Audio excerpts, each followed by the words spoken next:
Buenas tardes, no sé si me oís bien. Perfecto. Pues nada, lo primero, como este congreso suele ser, por lo que ya vimos el año pasado, maratoniano, no voy a entretener mucho en las presentaciones y voy a ir al grano, ¿no? Daros las gracias a todos vosotros por venir, a la organización, por invitarme para hablar de este tema que es uno de mis favoritos, esto no es un secreto. Y sin más, pues vamos a comenzar, si os parece. Quería hacer primero una pequeña confesión, que además en el libro que acabo de publicar ahora por Planeta, que es sobre casas encantadas, en el prólogo describo una cosa que me pasó a mí, una cosa que había no olvidado, porque estas cosas no se olvidan, pero sí que la había minimizado, y con el tiempo, cuando me metí a fondo con el libro, me di cuenta de que me había influido bastante más de lo que yo pensaba. Yo tuve una experiencia, mi primer contacto con el fenómeno de las casas encantadas, que nos ocupa, sucedió cuando tendría yo unos 8 o 10 años. No puedo precisar el año, no puedo precisar el pueblo asturiano donde ocurrió. Yo era una niña en aquel tiempo. El que se podría acordar de esto es mi padre, que tiene una memoria estupenda, pero ya no está aquí, entonces pues es difícil preguntarle algo sobre esto, ¿no? El caso es que nosotros realizamos un viaje, mis hermanas, yo tengo 3 hermanas, mi madre y mi padre, y viajábamos en aquella época, pues era un Citroën ZX, lo que tenía mi padre, y viajamos a Asturias, realizamos pues un recorrido por Asturias, y un día, más bien ya de noche, como suele suceder estas cosas, algo pasó, y es que la gasolina se extinguió. Me extraña muchísimo, luego pensándolo con el tiempo, ¿no? que esto le ocurriera a mi padre, porque era una persona súper previsora, muy práctico, y me parece raro que no se diera cuenta de que la aguja se había casi llegado a cero. Pero el caso es que no se dio cuenta, o bien falló o algo así. Yo nunca llegué a preguntarle sobre esto en concreto, ¿no? Lo cierto es, bueno, pues nos quedamos ahí tirados en mitad de la nada, como ocurría hace antaño, ¿no? Que no es como ahora, que pues había gasolineras 24 horas abiertas, que dabas una patada y salen 3 gasolineras. Ahí no, habían unas gasolineras que eran muy poquitas, y además cerraban todas religiosamente por la noche. Ahí no había, si te quedabas ahí tirado, no había otra opción. Entonces lo que hizo mi padre fue andar hasta, por suerte, se quedó en medio de 2 pueblos, entre 2 pueblos, más cercano a un pueblo que a otro, ¿no? Y fue andando hasta el pueblo para descubrir que no había gasolinera. Y bueno, pues lo que hizo fue hablar con unos lugareños de allí que regentaban un bar. Yo me acuerdo de todo esto bastante bien, lo que os estoy comentando. De las cosas que no me acuerdo, pues os lo diré también. El caso es que él llegó con estas personas, nos trajeron se llevaron un coche y nos condujeron al pueblo, y la verdad que fueron súper amables, porque estas cosas hoy en día no pasan, ¿no? Pero ellos tenían una casa que no era en la que ellos vivían, sino que era una casa apartada, muy grande, de estas de pueblo, con varias plantas, que estaban reformando, porque su intención era trasladarse a vivir allí, pero no vivían en ese momento. Sí estaban reformándolo. Un primer elemento a tener en cuenta en esto de las casas encantadas es que no sabemos por qué extraña razón muchos de los fenómenos se disparan a raíz de una reforma, de una obra, de una remodelación en un edificio, en una casa, etc. Un primer elemento que, bueno, pues nos quedamos así pensando entre pasar la noche en el coche o pasarla allí, y ellos pues nos cedieron la llave, nos llevaron a la casa, nos dieron de cenar, o sea, de todo en el bar, un bocadillo, y nos dejaron allí. Entonces nos dijeron que la planta baja pues estaba, si mal no recuerdo, la cocina y pues el salón, etcétera, y en la planta segunda estaban dormitorios. En la tercera estaba cerrada, allí no subimos para nada, y estaba cerrada, vamos, que no había nadie. Bueno, el caso es que pues ya serían bastante pasada la medianoche después, con todo este jaleo. Y bueno, pues nos repartimos en diferentes habitaciones. A mí me tocó con una hermana mía, que además está hoy aquí, con lo cual ya puede dar fe de lo que estoy diciendo, aunque dice que no se acuerda mucho, que también es un mecanismo de defensa ante estas cosas. El caso es que nos apagaron la luz y ahí nos quedamos. Y hacía bastante frío, pero por estas circunstancias que te encuentras con la luz sin luz, allá en un sitio extraño para ti, y no te puedes dormir y no sabes por qué. Yo tampoco me acuerdo muy bien de lo que pensaba en esos momentos, ni qué es lo que pude yo pensar, porque es que hace mucho tiempo de esto, pero sí puedo deciros que no dormía. Y en un momento determinado de la noche, poco después de habernos acostado, empezaron a escucharse unos pasos en el piso superior, unos pasos tímidos al principio, luego ya no tan tímidos, que recorrían las estancias. Yo al principio pensé que no podía ser, porque claro, aquello estaba cerrado y no vivía nadie. No, la lógica aplastante te hace pensar, aun siendo una niña, que esos pasos no proceden del piso superior, sino que proceden de la planta donde estás.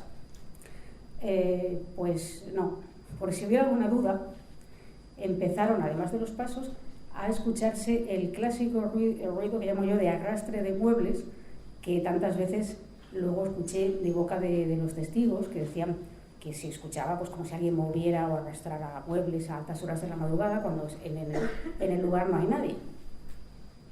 Pues esto fue lo que oímos y de hecho lo estuvimos comentando mi hermana y yo, es decir, que no fue una alucinación ni nada de eso. Esto transcurrió buena parte de la madrugada y casi con las claridades del día aquello cesó. Muy pronto mi padre nos levantó para que nos fuéramos de allí y comentamos entre nosotros lo que había pasado. Mi padre le restó importancia porque como era pues muy escéptico, tenía el problema era el de la gasolina para él, vaya. Entonces directamente pues fue a solucionarlo, le llevaron a una gasolinera, cogió un bidón, etcétera, lo que se hacía antes, y devolvimos las llaves, una llave de estas grandes de hierro, me acuerdo perfectamente, y tampoco les dijimos nada a ellos de lo que había pasado. Y marchamos de ese lugar en fin, como una anécdota más, que sin embargo, curiosamente, es la única anécdota que recuerdo de ese viaje. Es decir, de ese viaje yo no tengo ningún recuerdo, no puedo deciros si estuve en un sitio, estuve en otro, pues no me acuerdo. Pero sí que me acuerdo perfectamente de eso y es algo que quedó bastante grabado, aunque con el tiempo, como digo, se fue diluyendo, ¿no? Sin embargo, más adelante, a finales de la década de 1980, yo empecé a interesarme por estos temas a partir de entonces, mucho antes. De hecho, tengo un primer cuento, una narración que es sobre el Kraken, es el famoso calamar gigante, y ese cuento está datado cuando tenía 5 años, o sea que interés había ya desde muy niña. Pero posiblemente aquello influyó bastante en mí, esa experiencia que os he contado. Y a partir de finales de la década de los 80, empecé de manera más o menos profesional a dirigirme a lugares donde presuntamente sucedían cosas extrañas, fenómenos extraños. A veces pues se confunde el término casa encantada con poltergeist, la gente los toma como sinónimos. La culpa de esto, en parte yo creo que la tienen películas como Poltergeist, ¿no? Porque Poltergeist, pues al título, no habla de un poltergeist, habla de una casa encantada. Imagino que les parecería más comercial poner ese título.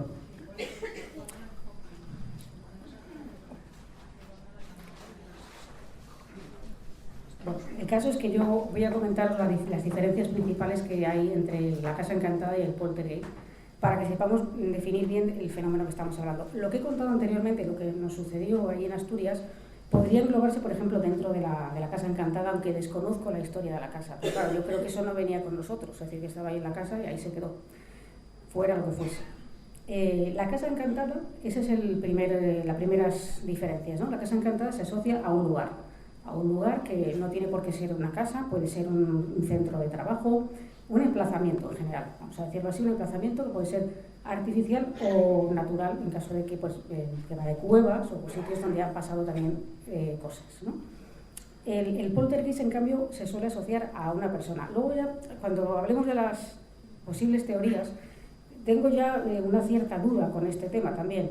Pero bueno, en principio, para no liarnos, lo asociamos a una persona que es la que, sin ella tener conocimiento, por lo menos conocimiento directo, se convierte en sospechoso involuntario porque todo gira en torno a esa persona. Es decir, los fenómenos, las cosas que suceden raras, solamente acontecen cuando está ella presente, y si esa persona se va, en ese lugar ya no ocurre nada, pero el fenómeno la acompaña. Luego la casa encantada puede durar mucho tiempo, es decir, porque hablamos de un lugar donde ha ocurrido presuntamente algo que suscita que el fenómeno se active. En cambio, en el poltergeist, al ser una persona, se supone que es una persona que está sometida a unas condiciones estresantes. Estresante es un término muy general, luego hablaremos un poco de esto, ¿no? Pero unas condiciones especiales, vamos a decir así, que es lo que hace que se active el fenómeno. Por tanto, la casa encantada pues, puede durar muchos años, el poltergeist, mientras que esa perturbación que tiene la persona está presente en su vida, se manifiesta, y una vez que esa persona arregla esa circunstancia, ese problema que tiene, desaparece. Suelen ser muchísimo más cortos en el tiempo el poltergeist. De hecho, a veces hay casos en los que te encuentras con un poltergeist y cuando quieres ir a ver qué pasa ya no sucede nada.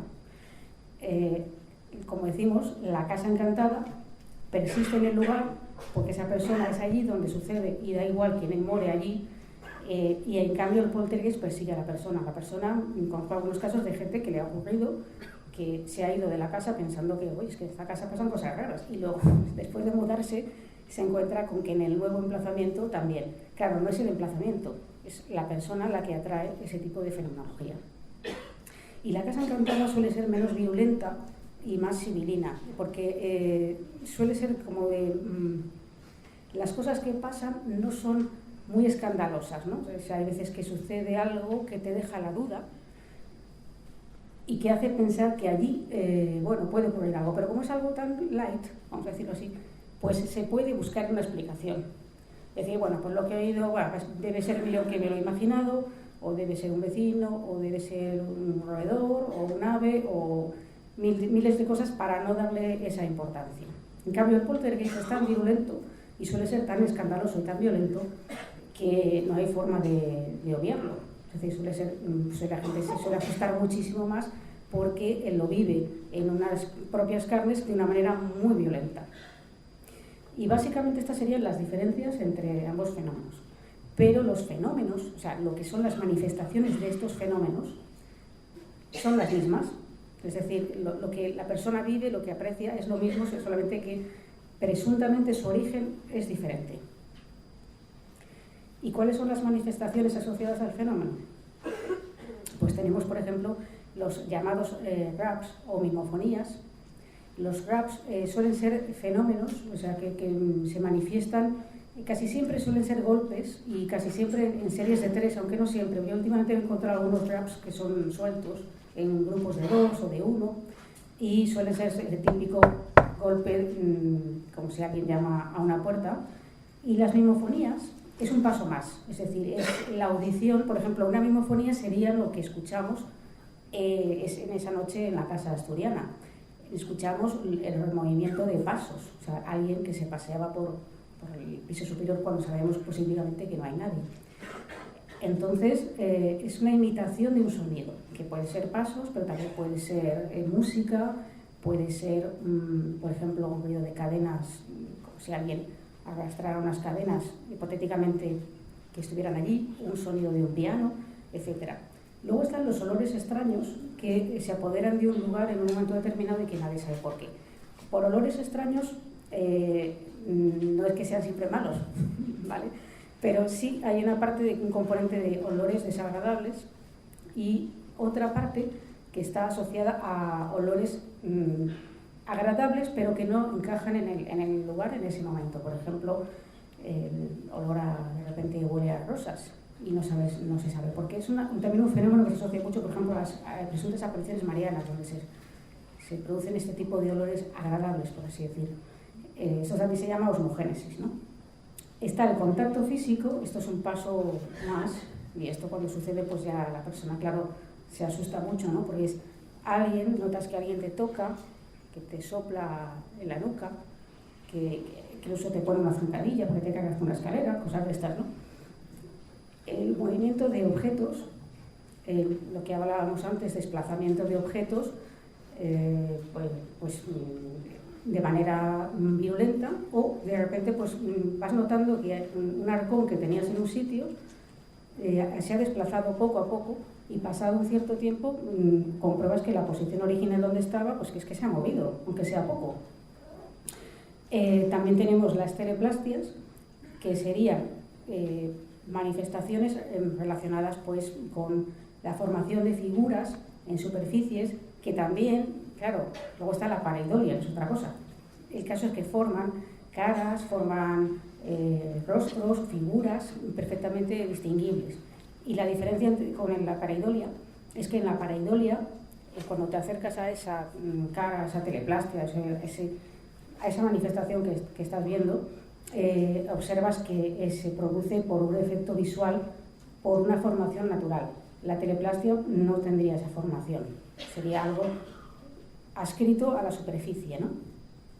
Luego están los aportes, que son la aparición de objetos que no cuadran con el lugar, monedas antiguas, cuchillos, ese tipo de cosas. Hoy he traído uno, por cierto, a un riesgo de que no me dejaran entrar por la puerta, que Laura me echara a patadas, pero he querido traerlo para que lo veáis.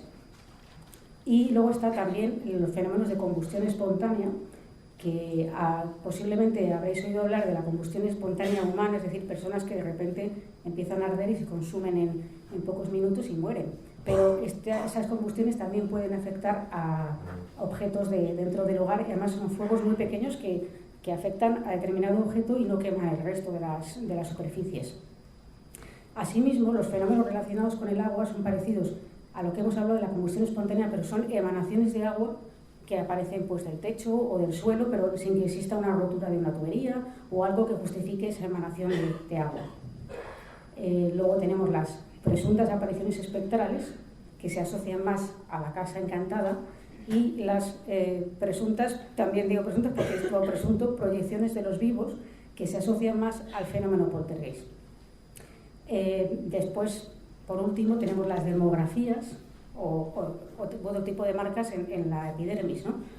No sé si os ha ocurrido, bueno, a lo mejor ocurrido no, pero no sé si lo habéis oído, cuando vas a algún lugar y vuelves de ese lugar con arañazos, o hay las personas que están durmiendo y al día siguiente se despiertan con unas marcas como de garras o mordiscos, ese tipo de fenómeno hablamos. Los testigos. Claro, esto es la parte más importante en realidad de todo el fenómeno, porque sin los testigos no tendríamos absolutamente nada. Por mucho que la casa encantada esté ahí y tenga su propia vida, si nadie la habita, a nadie le importa, es decir, la casa no tiene vida. Necesita del concurso de alguien para o bien manifestarse siendo una casa encantada, o bien siendo un caso de poltergeist, que haya un vivo que active eso, y que suele ser en un hogar o en un centro de trabajo, etc. Pero en cualquier caso es el testigo, es decir, el único filtro que tenemos para los fenómenos, salvo cuando hay otro tipo de aportaciones más físicas que se pueden medir o que se pueden comprobar, siempre parte de un testimonio, ¿no? De alguien que te cuenta, oye, pues es que en mi casa o en tal lugar ocurre esto o aquello. Estas personas, pues la verdad es que lo pasan bastante mal. Yo he tenido la oportunidad de hablar con muchas a lo largo del tiempo y lo pasan mal, porque tienen doble estigma. Por un lado está el fenómeno que les produce un miedo atroz, y por otro lado está el miedo a contarlo, porque puedas parecer o quedar ante otros como un desequilibrado, ¿no? Entonces esto hace que la persona pase por varias fases. Yo he detectado estas fases en el tiempo que llevo entrevistándome con personas que han vivido este tipo de fenómenos, y he llegado a la conclusión de que serían, por una parte, primero la negación.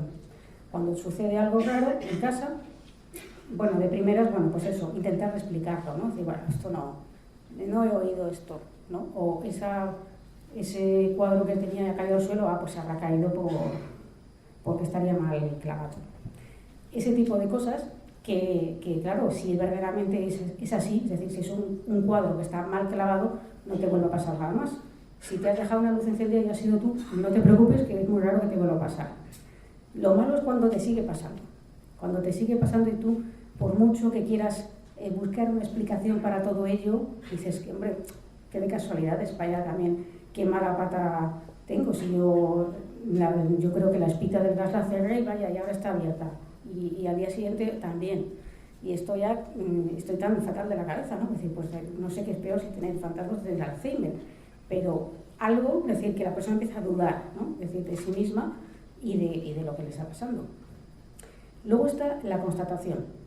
La constatación es un punto de inflexión importantísimo en estos casos, y es cuando la persona ocurre algo, sea lo que sea, que le hace ver que eso que ya no es una duda, que no se puede explicar por nada, una causa lógica aparente, y entonces o simplemente que ha presenciado algo en sus propias narices y ya no lo puede negar, o con varios testigos presentes.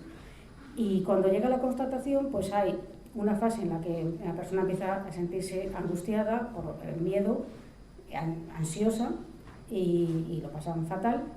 Y si esto se prolonga mucho en el tiempo, pueden pasar dos cosas. Una, si se prolonga mucho, buscarán ayuda. Si se prolonga poco, pues no dará tiempo, ¿no? Pero si se busca ayuda, puede ocurrir que la ayuda sea acertada o sea desacertada. A veces es peor el remedio que la enfermedad. En cualquier caso, esas son las fases psicológicas por las que atraviesa una persona, un testigo, de una de estas características, de estos casos que venimos hablando. Bueno, algunos pensarán que el fenómeno que nos ocupa es un fenómeno moderno, que viene en base a el cine de terror, la literatura de terror, ese tipo de cosas que han fomentado que se hable de estos casos, que antes no sucedían y que, bueno, pues que son cosas de hoy, modernas. Y yo he querido mostraros un par de referencias históricas muy brevemente, que una es la primera referencia histórica, se considera como la primera carta o documento donde se habla sobre los fantasmas y sobre una presunta casa encantada, y es precisamente la carta, se titula así, la carta sobre los fantasmas, se ha llamado así, de Plinio el Joven, que bueno, pues este filósofo, abogado y escritor escribe una carta concretamente explicando a su amigo Lucio Licinio Sura, que era un senador romano de Tarraco, le pregunta en una carta su opinión sobre la existencia de los fantasmas.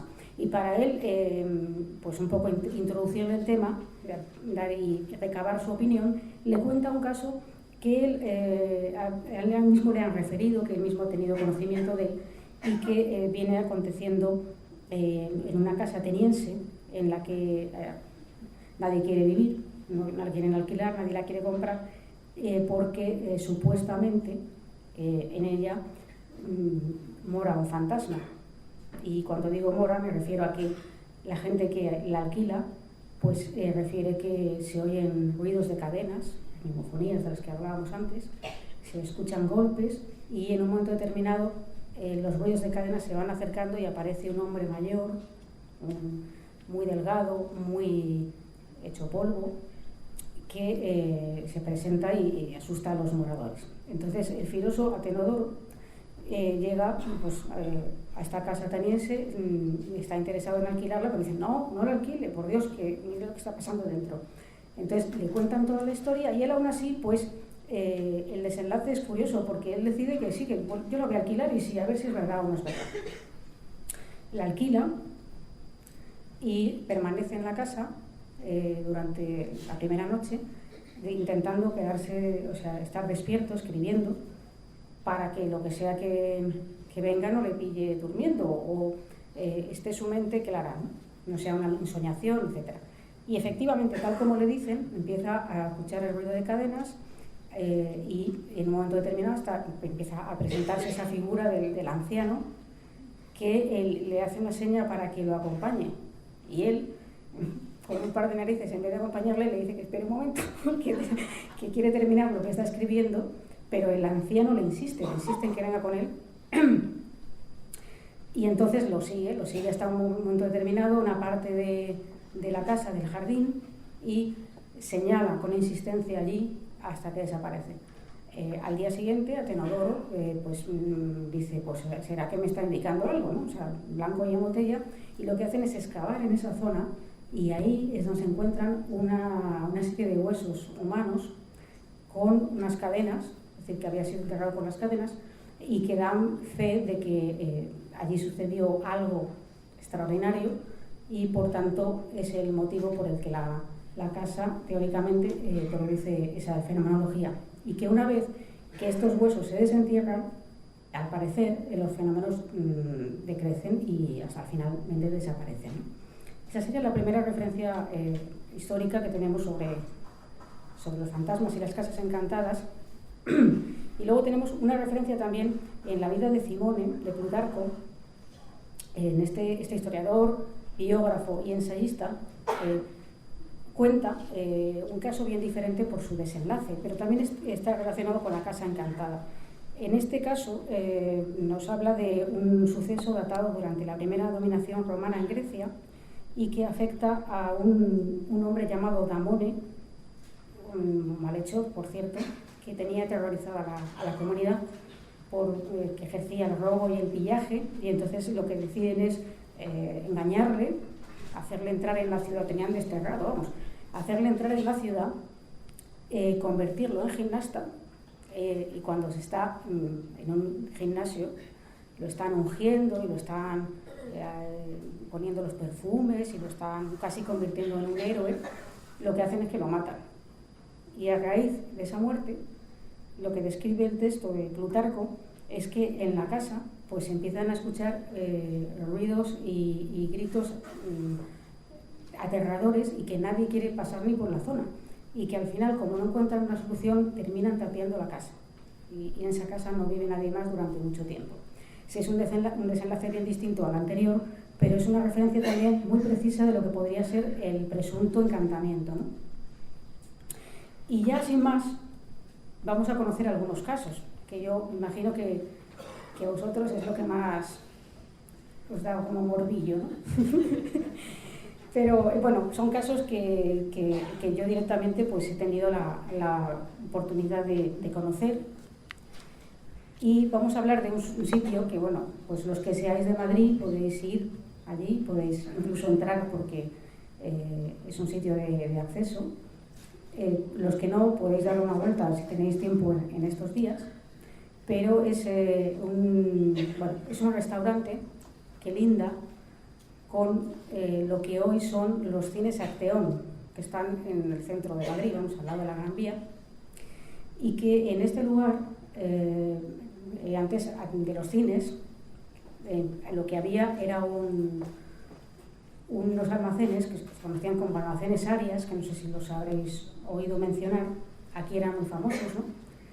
Y bueno, aquí lo que vemos es un recorte de prensa donde señalado con una flecha una cosa que me llamó la atención, que asegura en ese momento Isidro Arias, tras un incendio, que dice: la fatalidad parece cebarse con nuestra empresa.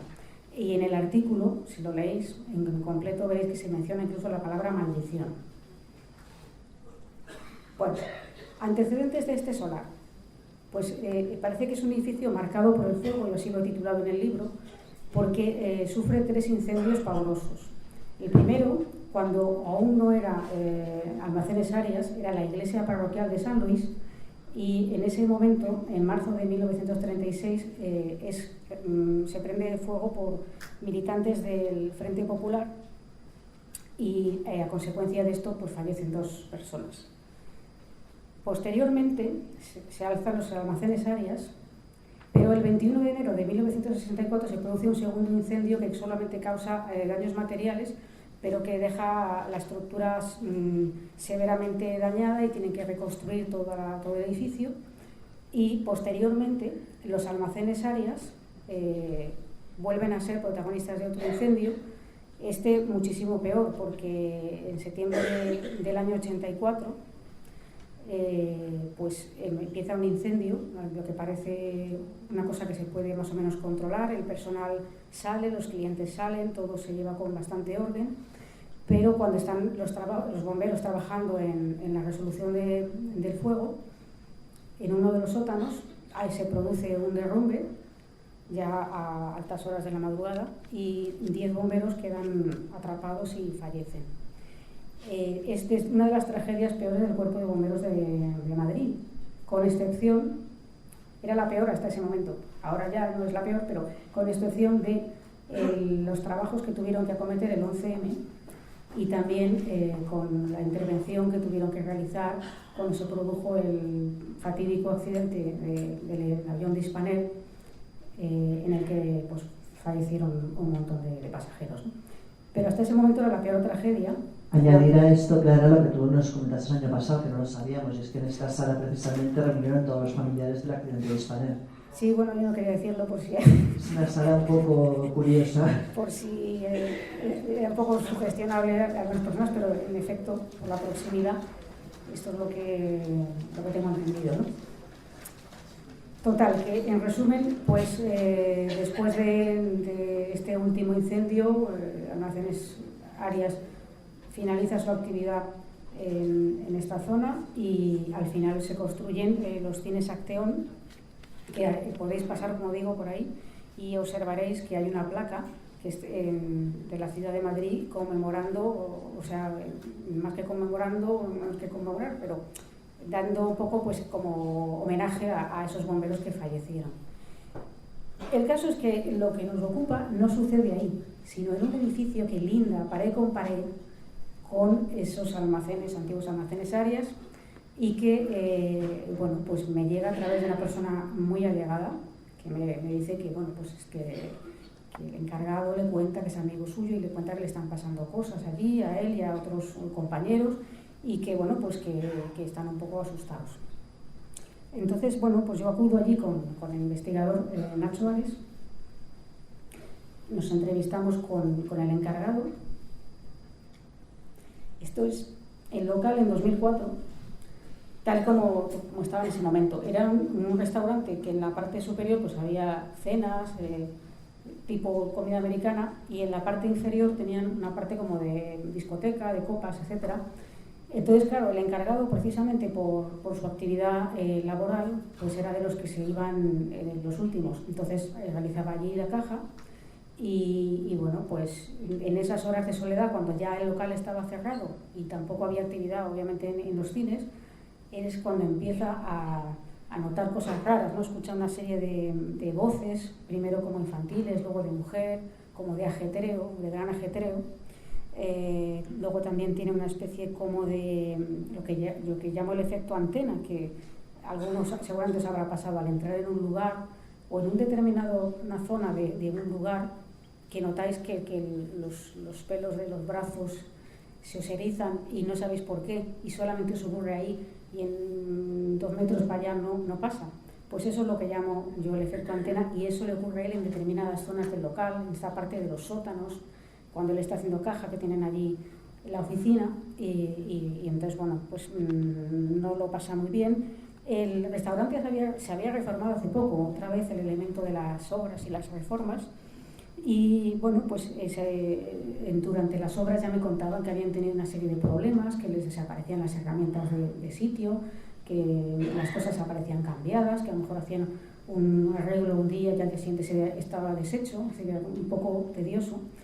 Y lo que os decía antes del aporte, ellos me comentaban que en una de las cajas de herramientas, un día les apareció algo que no era de ninguno de los trabajadores y que tampoco tenía mucho sentido en una caja de herramientas.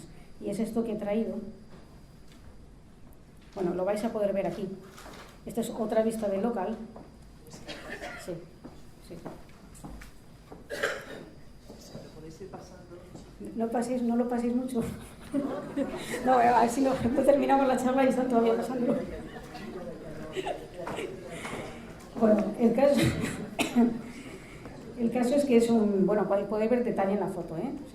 Es un cuchillo que no era de ninguno de los trabajadores, me decían, y que el encargado me decía que le daba un mal rollo que te mueres y que él no lo quería. Y dije, no, pues yo sí lo quiero, si no te importa, yo me lo quedo, ¿no? Entonces, hice unas averiguaciones para ver exactamente este cuchillo de dónde podía proceder y qué antigüedad tenía, porque me daba la impresión de que no era muy moderno.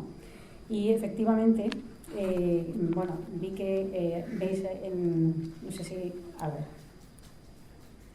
Esto era un número de serie que tiene el cuchillo, y luego,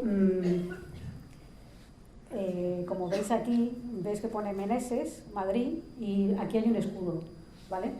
Bueno, pues entonces el escudo no se veía muy bien, pero lo que sí que vi muy bien fue lo de Meneses. Y entonces me entero de que existe una empresa fundada en 1840 y que es una empresa de orfebrería que, bueno, pues que en 1875 consigue el título de sociedad proveedora de la Casa Real.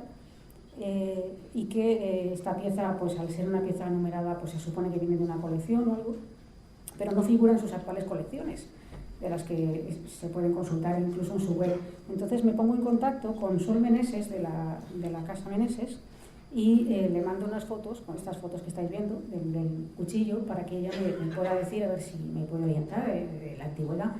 Y ella me contesta, que sin saber nada de para qué era, claro, o sea, si le iba a decir que era para esto, igual esta pobre mujer me dice que no, que no, pero bueno, el caso es que me comenta que este cuchillo está datado entre las décadas de 1920 y 1930, que el escudo grabado, que es el motivo por el que la pieza está numerada, desgraciadamente no se aprecia lo que es, no puede determinar a qué categoría pertenece, porque además ellos en aquella época fabricaban tanto para la Marina como para los ejércitos y como para organismos oficiales, incluida la Casa Real, ¿no?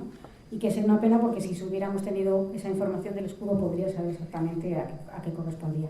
Pero, como digo, es una cosa un poco rara porque ese cuchillo aparecía un poco de la nada, ¿no? Otra de las cosas que ocurría, que me comentaba otro trabajador, era que se escuchaba el sonido de los barriles, como si alguien los moviera en la parte de abajo, los barriles de cerveza, que son un ruido muy característico. Sabéis que es difícil de arrastrar un barril.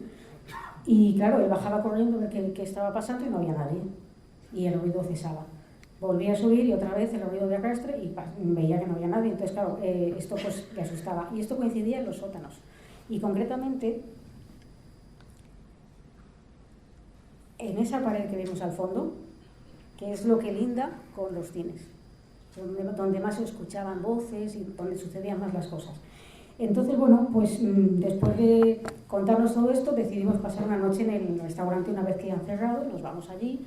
Llevamos cámaras de vídeo, llevamos las grabadoras, bueno, realizamos nuestros barridos fotográficos, todo lo que podemos que esté en nuestra mano, que no es mucho en realidad.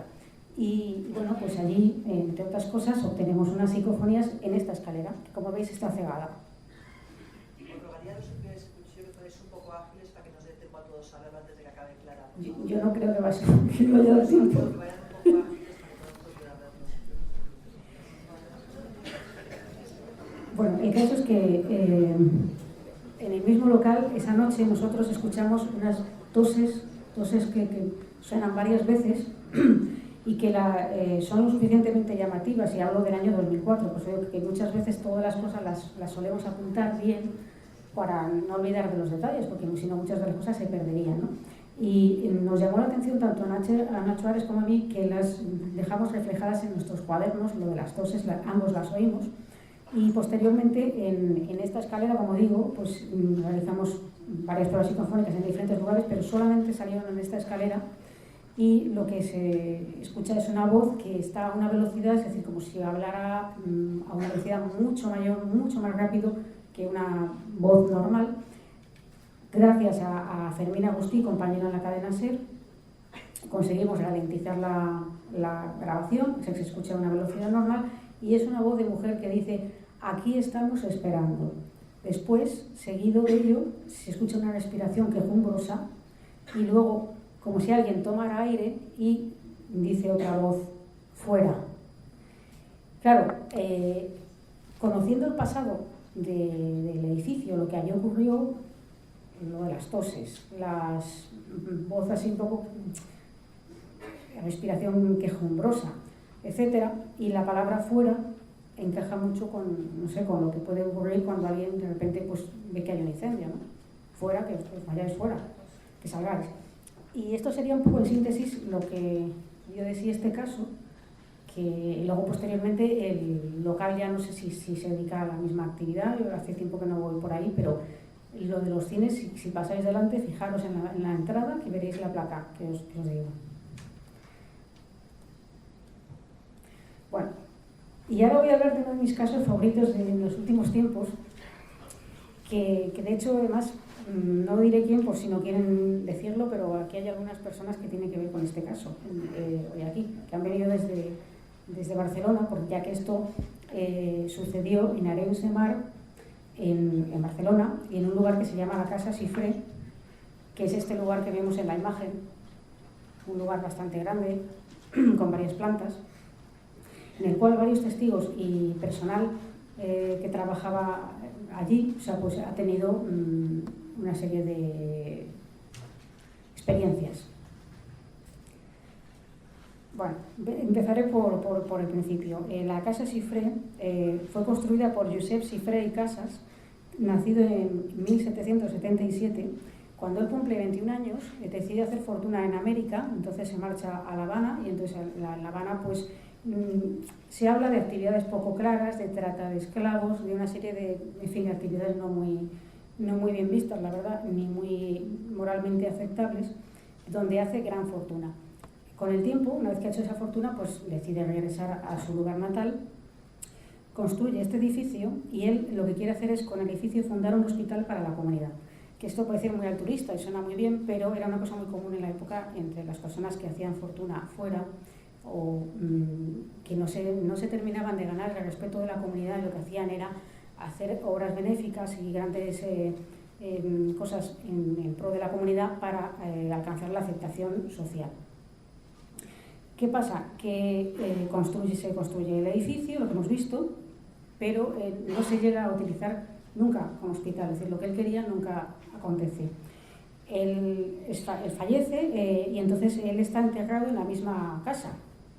Hay una especie de mausoleo con unas figuras arquitectónicas donde se le ve a él en efigie, y luego está la cripta, que vemos aquí como nos la abrieron para nosotros. Esa cripta no se abre normalmente al público, ni mucho menos, pero gracias al compañero Carlos Largo, de Cuarto Milenio, consiguió que se nos abriera, y las personas que en parte han contribuido a que eso sucediera, pues están aquí. Por eso decía, no diré quiénes son, pero que desde aquí mi gratitud, porque sé que bueno, pues estas cosas no siempre son fáciles cuando das con un organismo de este estilo oficial, ¿no? El caso es que debajo de la cripta vemos lo que está el ataúd de Josep Xifré, y es ahí donde está enterrado y donde ha estado siempre, hasta que sus restos fueron depositados 3 años después de su muerte, en 1859, y como decimos, han estado allí hasta que hubo su descanso eterno se vio perturbado debido a una riada que fue tan grande que hizo que el ataúd saliera flotando por la cripta. Entonces tuvieron que hacer una serie de reparaciones para poder dejarlo en su sitio. La Casa Xifré pertenece al ayuntamiento y sirvió en un tiempo como albergue, y hoy son oficinas municipales, y también pues, hay una parte que es el museo que se puede ver. Algunos testimonios de personas que dicen que han pasado cosas ahí, el de Maribel, por ejemplo, regidora de Igualdad, que le sucedían cosas extrañas cuando iba a intentar abrir una puerta, las llaves no giraban, luego de repente la puerta se abría, había descensos de temperatura, notaba golpes, que hemos hablado antes, los famosos grabs, y otro técnico sanitario, Germán, le sucedió una situación similar, e incluso hay personas que hablan de presencia de sombras, de apariciones, ese tipo de cosas. ¿Qué ocurre? Que allí, digamos que se conoce un poco el tema porque hay varios testigos de los que han trabajado allí que han vivido situaciones, pero el 12 de diciembre de 2010, Carlos Alberto, técnico de mantenimiento del ayuntamiento argentino para más señas, que llevaba poco tiempo residiendo en Barcelona, concretamente en Arenys de Mar, tiene que ir allí a realizar una reparación, precisamente por esa inundación de la que hemos hablado, que deja un poco la instalación eléctrica pues, fatal. Entonces este hombre acude con un compañero. Hay que decir que la Casa Xifré, aparte de lo que es la casa, tiene un túnel que podemos ver a la derecha de la imagen, un túnel bastante largo, más de 60 metros, que comunica la Casa Xifré con otro edificio que actualmente es una residencia de ancianos. ¿Qué pasa? Que la parte del túnel desde la Casa Xifré está cerrado. No se puede acceder desde la Casa Xifré, pero si vas a la residencia sí puedes acceder al túnel, y en el túnel pues puedes verlo. Es decir, y es un lugar pues, bastante asfixiante, hay mala ventilación, no hay ventilación, vamos, de hecho, muy agobiante, muy angosto, muy mal rollo, sinceramente. Pero ya por claustrofobia, vamos, que tienes un poco de aprensión, pues mejor no bajar allí. Entonces, bueno, pues ocurre este incidente y entonces Carlos Alberto entra en el túnel con su compañero y Carlos Alberto desconoce absolutamente todo lo relacionado con la casa Xifré, esto que se estaba comentando, de lo que dicen la gente que ahí ocurre, etc. Su compañero sí que ha oído hablar alguna cosa. Entonces, cuando llegan al lugar y están empezando a trabajar en la instalación eléctrica, pues el suelo está un poco encharcado con agua y él pues tiene que... Hay unos cables que están pelados y tiene que intentar utilizar esos cables sin electrocutarse, para no trabajando con luz, digamos, con la luz para no dejar sin luz a los de la residencia. Entonces el compañero en ese momento le dice que uy, aquí hay muy poca luz, voy a buscar unas linternas, y se marcha, que luego sabremos que no se fue por eso. Eso es lo que a él le dijo. Entonces tenemos al testigo, a Carlos Alberto, solo en el túnel, en la parte final del túnel, casi que linda con la casa Xifré, esa parte que está cegada, cuando de entre la oscuridad quiere ver una especie de figura que se va acercando, una figura de hombre alta, y piensa que su compañero, lo primero que piensa, ya tienes con la luz, pero no le contesta. Él está en una posición incómoda, está agachado y está intentando, como digo, con los cables pelados, el suelo encharcado, y por su posición no se puede mover mucho. Y la luz está enfocándole a él, claro, si se mueve mucho, si suelta los cables se queda electrocutado. Total, que su posición es incómoda, la figura viene por detrás. Entonces, bueno, ya intenta como girarse y se da cuenta de lo que ve son los zapatos, y se da cuenta que son los zapatos como antiguos, como de otro siglo, pero no están viejos, sin embargo, son bastante nuevos. Y esos zapatos, pues va viendo poco a poco, lo poco que puede ver es que tienen unos pantalones de lana, que también parecen antiguos, pero que se ven nuevos, y ya pues piensa que es un anciano buscando una explicación lógica, parece que es un anciano de la residencia que se ha colado en el túnel y entonces le dice, oiga, ¿sabe que no puede estar aquí? No debe estar aquí, ¿por qué ha entrado? El hombre pues le dice que, o sea, no le contesta, o sea, otra vez vuelve a encontrarse con el silencio. Es que ya me ha hecho una señal de que me quedan 10 minutos, ya me he agobiado.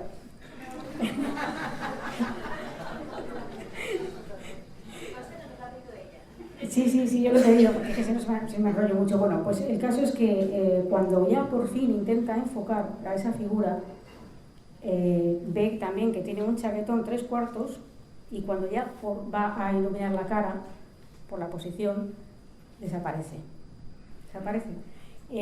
No sabe cómo se explica cómo se puede haber atravesado el túnel entero, casi 60 metros en 2 segundos. No encuentra explicación, sale del túnel y pregunta a las señoras que hay de la residencia. Al túnel se accede por la cocina de la residencia. Les pregunta, oye, ¿ha entrado aquí alguien mientras que estaba yo trabajando? Le dicen que no ha entrado nadie, está la puerta cerrada. No, es que me ha pasado esto, les comenta ingenuamente, pues se ha debido colar a alguien, no ha pasado esto, entonces claro, se le quedan así mirando y como que empiezan a asociar eso con la casa Xifré, con las cosas que allí suceden, y al salir su compañero le pregunta que si ha notado algo raro y empiezan a intercambiar y el compañero le dice que se ha ido porque le había parecido oír unos llantos de niña y que se había asustado y se había ido. Entonces el otro le cuenta pues, lo que ha pasado. Total, que al final la noticia se filtra y llega a oídos del alcalde.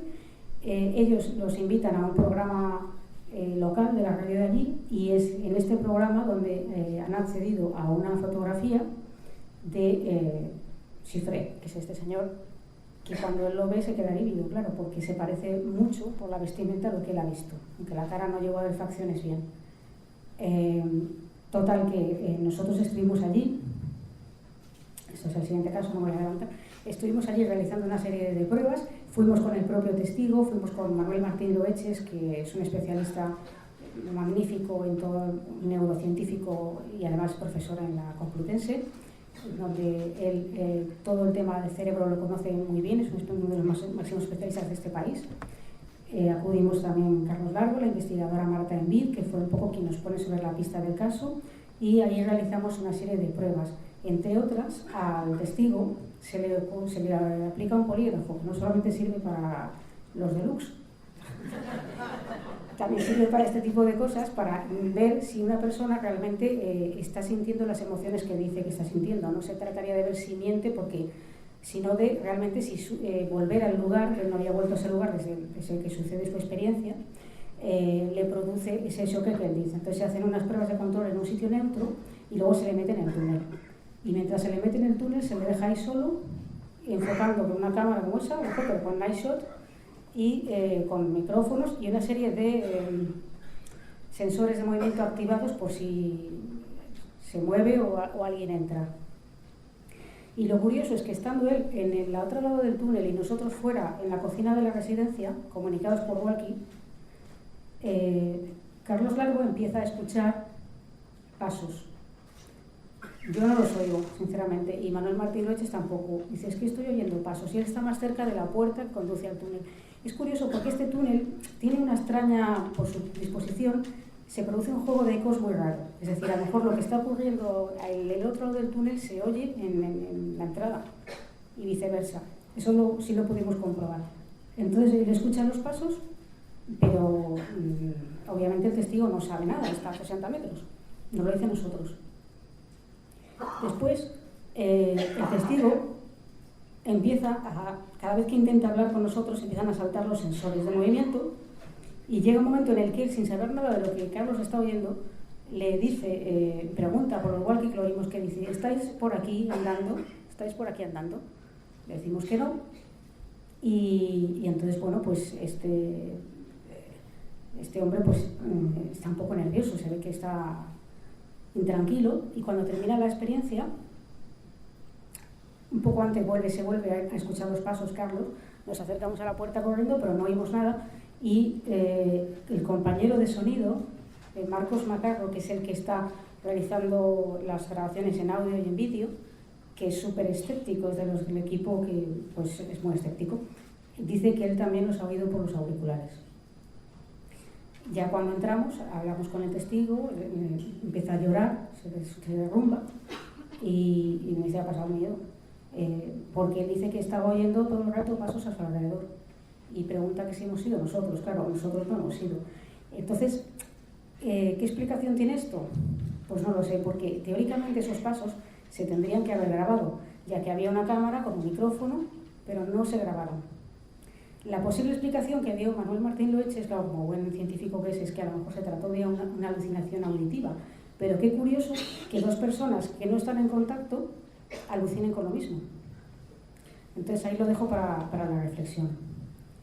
Y creo que nos queda muy poco tiempo para un último caso. 5 minutos y para preguntas luego, si no... Vale, bueno, pues brevemente este caso. Esto sucedió en el año 2014 en un colegio abandonado en la zona norte de Madrid, cuyo lugar no estoy autorizada a revelar por las implicaciones que tiene este sitio. Y los testigos son, en este caso, una fotógrafa profesional, un joven que acudió al colegio con una amiga suya y la fotógrafa. Ellos lo que querían hacer era una denuncia de por qué este colegio estaba cerrado, de por qué no se estaban utilizando las instalaciones y había unas canchas de baloncesto, etcétera, que podían servir para la comunidad y que les parecía fatal que estuviera cerrado. Entonces la idea fue entrar para hacer esas fotos y denunciar la situación de abandono del centro. O sea, ellos no venían con ninguna intención de vamos a vivir una aventura de fenómenos extraños ni nada por el estilo. Como digo, esto ocurre el 6 de mayo de 2014 y allí, estando en ese lugar, notan como una puerta se les abre y se les cierra, pero es que llegan a oír ese ruido del picaporte y uno de los testigos ve una sombra por debajo del zócalo de la puerta. Y, por otra parte, sobre el lugar donde está el colegio hay una especie de pabellón que es un anfiteatro y desde abajo hay una puerta que lo comunica, se ve es una puerta de cristal esmerilado y ahí ellos ven que esa puerta se abre y se cierra, pero no ven a nadie, es decir, nadie físico que pueda originar eso porque no se ve en el cristal esmerilado ninguna sombra. Luego toman una foto con una aparente figura que no pueden explicar, que es esta que vemos aquí, aquí no se va a ver muy bien, pero ellos se identifican con esto de aquí, como si fuera una niña, con el pelo así cortado a tazón, y entonces, bueno, como no lo pueden explicar en todo esto, pues se asustan y salen gritando, vaya. Total, que visito el colegio varias veces, estuve como 4 veces en el sitio, y una de ellas fui con Javier Pérez Campos y realizamos una serie de pruebas y entre otras pues grabaciones de tipo psicofónico. Se grabaron muchas cosas, pero yo he traído una de las grabaciones. Bueno, estas son las dependencias del colegio. Lo que sí puedo deciros es que la foto no era ninguna figura paranormal, porque al intentar reproducir esa foto tirando disparos desde diferentes ángulos conseguimos reproducir la imagen, con lo cual no era nada paranormal, sino era una pareidolia. Como veis, el colegio fue abandonado precipitadamente, no se sabe bien qué pasó, y las instalaciones llevan ahí cerradas un montón de tiempo sin que nadie las haya utilizado. Se han intentado realizar varios proyectos y han fracasado para abrirlo con otras denominaciones, ¿no? Estas son imágenes tanto del anfiteatro, que es la parte superior que veis en la foto de la derecha, y de una foto tomada en la parte de la izquierda desde el propio anfiteatro. Y una de las grabaciones la realizamos en una aula que está por encima de eso, que es una aula que está en la zona norte, que el aula únicamente da a la cancha de baloncesto que pertenece al propio colegio, que está vallado. La grabación la realizamos por la noche y nosotros no oímos nada. O sea, tendríamos que haber oído lo que se grabó, porque son 45 segundos que los vamos a escuchar, si os parece bien, y si se puede. Y bueno, os anticipo que son unos gritos horribles, son gritos de niños.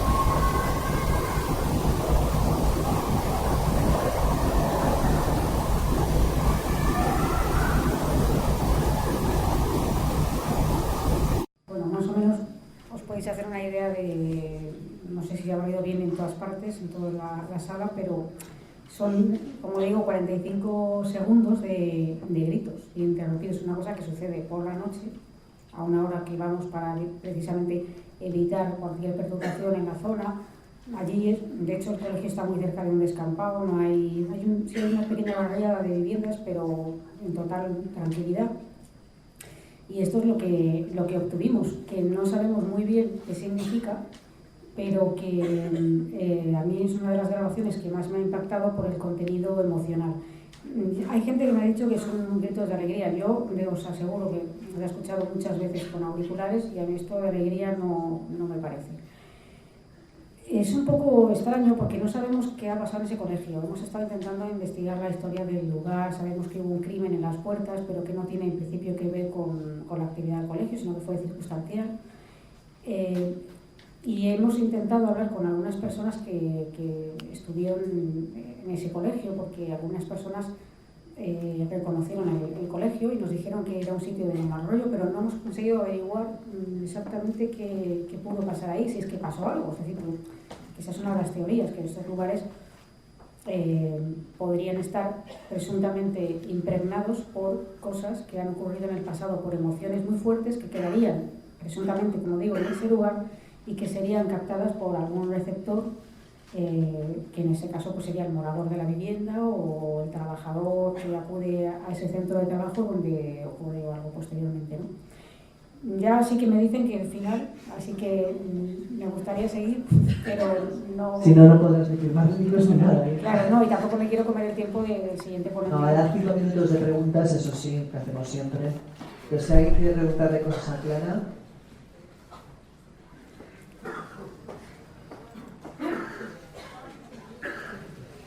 Hola, buenas tardes. Yo quería hacer una pregunta, entiendo que no da mucho tiempo a responderla. En el caso de que se produzca un fenómeno de estas características, ¿conviene intervenir de alguna manera? ¿La investigación puede alterar el fenómeno? ¿Puede agravarlo? ¿Qué se debería hacer? Bueno, de hecho en el libro hago un capítulo final de recomendaciones, de cosas que que creo que pueden valer, o hay otras que intento decir que mejor no hacerlas, ¿no? Pues intervenir o no intervenir, pues es que depende del grado de ansiedad que padezcan las personas que viven en ese lugar o que tengan que acudir a ese lugar. Si el grado de ansiedad es muy alto, es que al final terminan interviniendo, sea de una forma u otra, buscan ayuda. Esa ayuda puede ser, como decía antes, acertada o desacertada. ¿Qué no hacer? Yo no acudiría pues a la bruja Lola, por poner un ejemplo, que me perdone la bruja Lola, que es un ejemplo de pues videntes que lo que te van a cobrar es pues, por hacer, dicen que han echado magia negra, que te han hecho un trabajo de magia negra, que ese lugar está embrujado y te quieren cobrar un dinero, ¿no? Pues yo me refiero a una intervención, por ejemplo, de que alguien realice una investigación. Por favor, ¿nos podría indicar el nombre del colegio y su ubicación? No, ya he comentado al principio que no puedo. No sé quién ha hecho la pregunta, pero no puedo. Sobre la investigación, que decía, pues es que depende también de cómo se haga. Si se hace a veces es verdad que se pueden producir unas ciertas alteraciones en los días siguientes y pueden agravarse los fenómenos, es decir, sobre todo cuando el fenómeno es muy leve y de repente pues parece que se magnifica, ¿no? Pero cuando el fenómeno es muy fuerte es que no se tiene nada que perder. Y generalmente si las cosas se hacen bien, eso tiende a remitir muchas veces después de haber estado los investigadores. Clara, tenemos una pregunta aquí, ¿no? Ya, vale. No, vale. ¿Alguien más? Hola, Clara. Tenía una pregunta. Los raps y las mimofonías, cuando no eres testigo presencial, que se graban lo que es una sesión psicofónica, ¿se puede considerar como psicofonías o tiene otra consideración? No he entendido muy bien la pregunta, perdona. Cuando se produce un rap, una mimografía, y no somos testigos presenciales, o sea que estamos realizando una investigación y no lo oímos en directo, pero sí queda reflejado en las grabaciones, quiero saber si tiene otro nombre o se considera de otra forma. Los raps y mimofonías, la característica es que los escuchan en el lugar donde aparentemente existe el fenómeno, ¿no? Es verdad que a veces no se escuchan y sin embargo se graban. En ese caso se convierten en psicofonías, pero en realidad viene siendo parte de ese mismo fenómeno. En el caso del incendio de la iglesia del año 36, ¿se conoce la identidad de los dos fallecidos? Sí, está publicada. Está publicada en prensa. Si busca, ¿Se puede acceder a esa información? Si busca en prensa, yo no he dado los nombres por si acaso, pero si se busca en prensa ese año que he dado, esa fecha, y se busca por incendios, hemeroteca, por ejemplo, la hemeroteca de ABC, por ejemplo, que es muy antigua en cuanto a fechas, lo tiene. Y aparecen los nombres de los bomberos. Gracias. ¿Fueron bomberos en la iglesia? Fueron bomberos. Vale, sí. Gracias. ¿Una última pregunta?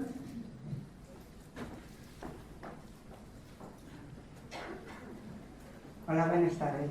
Yo te quería preguntar, en una cinta que grabé, porque si había una psicofonía, salen muchos raps de cuando en cuando.